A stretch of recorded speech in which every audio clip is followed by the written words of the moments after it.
ঘরে বউ থাকতে আশেপাশের ভাবিদের দেখো, তোমার লজ্জা করে না? পাশের বাড়ির ভাবিরে দেখো, এত সুন্দর, ভাই তো সপ্তাহে 10 দিন রোমান্স করে। 1 মিনিট, সপ্তাহে তো 7 দিন হয়, 10 দিন পাইলা কোথায়? বউ সুন্দর হইলে পুরুষ মানুষ ওভার টাইমও করতে পারে। জামাই কই তুমি? তাড়াতাড়ি এদিকে আসো। শালা শ্বশুর বাড়িয়েও শান্তি নেই। কে আম্মা জান, আপনার মেয়ে কি মরে গেছে নাকি? এসব কি বলো জামাই? সকাল থেকে মেয়ে বমি করতেছে, যাও মিষ্টি নিয়ে আসো, সুখবর আছে। আরে কিসের সুসংবাদ? লেবুর রস করে খাওয়ান, সারা রাত বসে মদ খাইছে। রাস্তাঘাটে কতগুলো চিকন ছেলে দেখা যায়, সবগুলা গাঁজা খায় চিকন হয়েছে। রাস্তাঘাটের চিকন ছেলেরা যদি গাঁজা খায় চিকন হয়, তাইলে যতগুলা মোটা মেয়ে আছে সবগুলা প্রেগনেন্ট।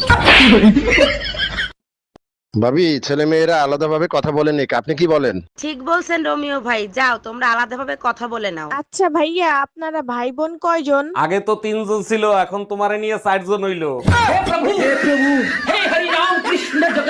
এই পেপার দেখছো, যাদের 5টা বাচ্চা তাদেরকে সরকার ফ্ল্যাট দিচ্ছে। কিন্তু আমাদের তো 3টা বাচ্চা, আর 2টা কোথায় পাবা? আরে আমার এক্স এর কাছে আমার 2টো বাচ্চা আছে, ওই 2টো নিয়ে আসবো।